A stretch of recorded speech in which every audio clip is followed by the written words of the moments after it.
thank the Minister for coming in place of the Minister for Foreign Affairs to answer this particular question, which we have raised with him previously, raised with him now again, on partly on the issue of the risk register, but also on the issue of uniting Ireland.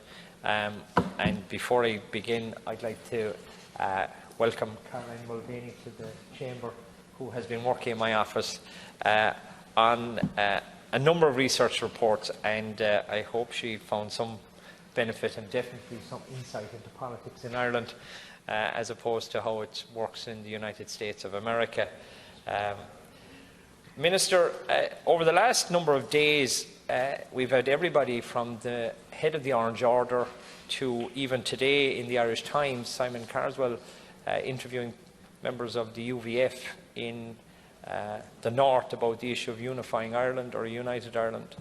And the concern is that in the 2019 National Risk Assessment done by the Taoiseach's Department, which is fed into by all government departments and all government agencies, there is no mention of the possibility or probability of there ever being a united Ireland. Bear in mind, the National Risk Register started in 2014. It has every topic literally under the sun, starting with global warming, global terrorism, the issue of cybersecurity. It has the issue of the healthcare crisis, the housing crisis, and under the issue of instability in Northern Ireland, it has the issue of Stormont not being in session. It also discusses the issue of the possibility of another referendum in Scotland on Scottish independence. But it does not mention at all, anywhere in the National Risk Assessment, the possibility or probability of there ever being a referendum on a united Ireland.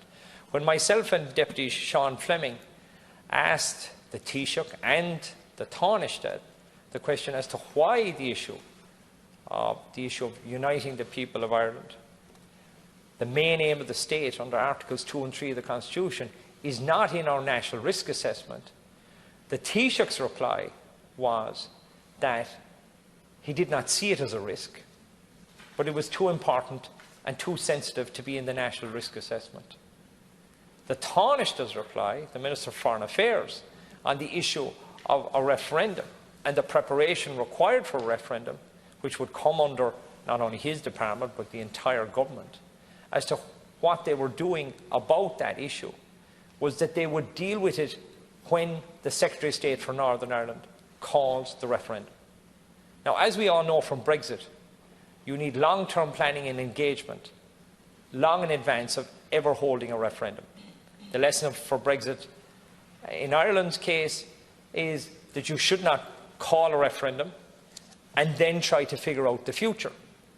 But what the Department of Foreign Affairs, in their response to myself and Deputy Sean Fleming, are saying is they will do the preparation when the Secretary of State for Northern Ireland calls it.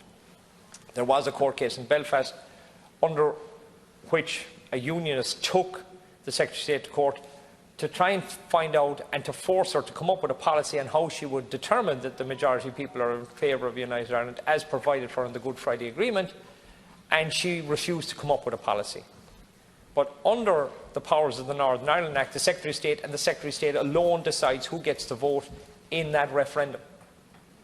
Now that has all the potential for chaos, has all the issues of risk, and that is why myself and Deputy Fleming, we made a submission to the National Risk Assessment, and we asked that the government would include the issue of a new agreed Ireland and a referendum on a new agreed Ireland in this year's 2019 National Risk Assessment. It has not mentioned it in any National Risk Assessment since 2014. And yet, they again refused to put it in the draft risk assessment, even though we highlighted the issue to the Taoiseach's office. And I'd be interested to hear the response from the Department of Foreign Affairs as to why the main aim of this state is not appearing anywhere in our national planning. Thank you. Minister, to respond. Thank you, Cathaoirleach, and on behalf of the Taoiseach, I would like to thank you, Senator, for raising this matter. It's important that I say this first of all, and I think that it's important for us to remember that Brexit, the issue of Brexit, is separate and distinct from a border poll, and I think that is important to say that, and I believe that to be the case. Can I say that the full implementation of the Good Friday Agreement and the subsequent agreements is a priority for the Government? The approach of the Government in relation to Irish unity is of course guided by Article 3 of the Constitution, as amended by the people in 1998.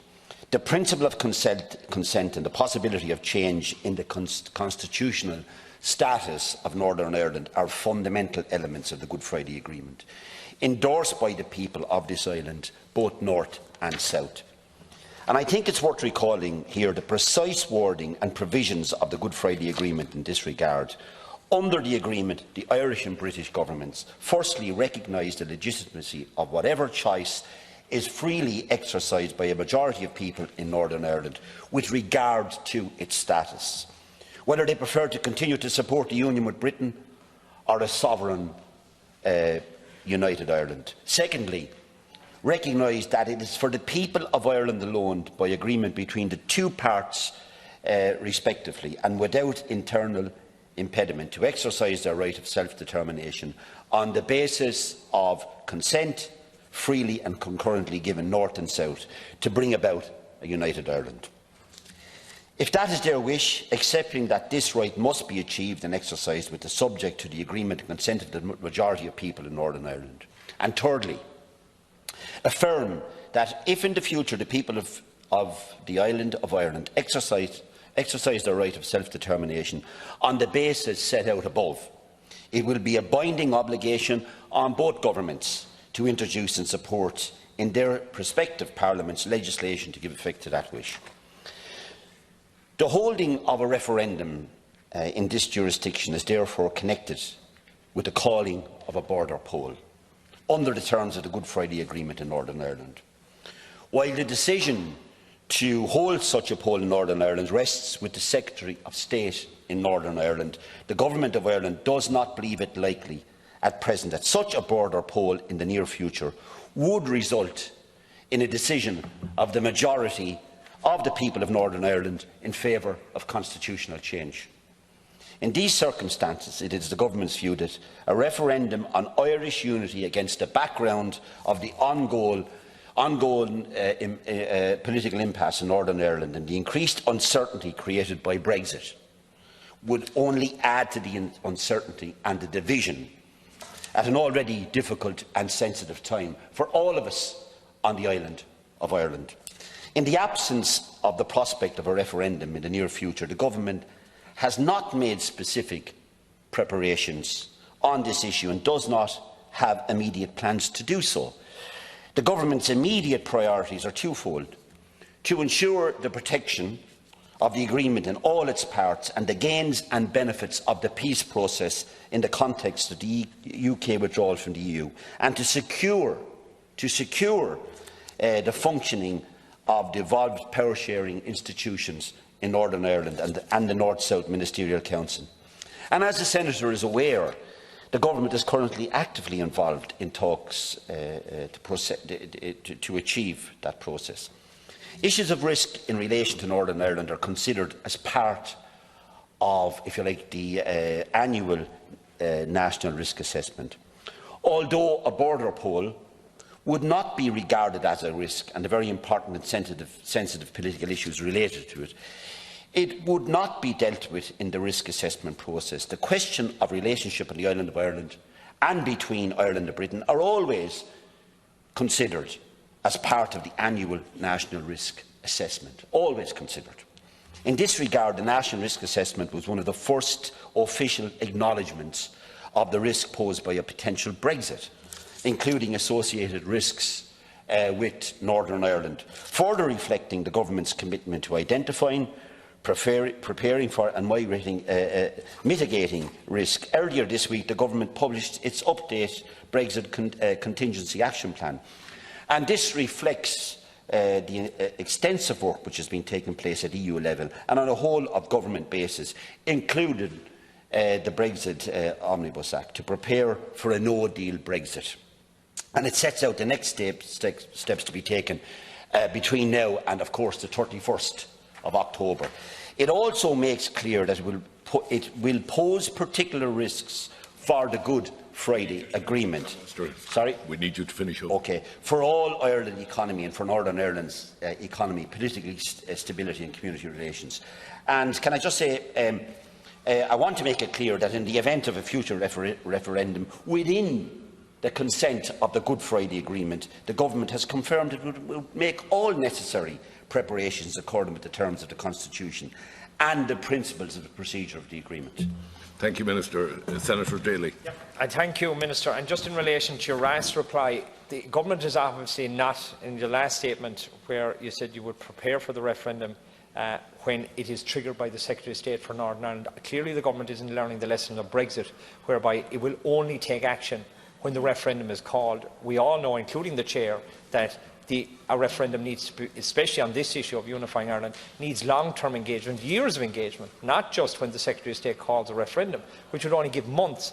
And finally, I just want to point out what the Taoiseach's own statement in the National Risk Assessment 2018 about the overview.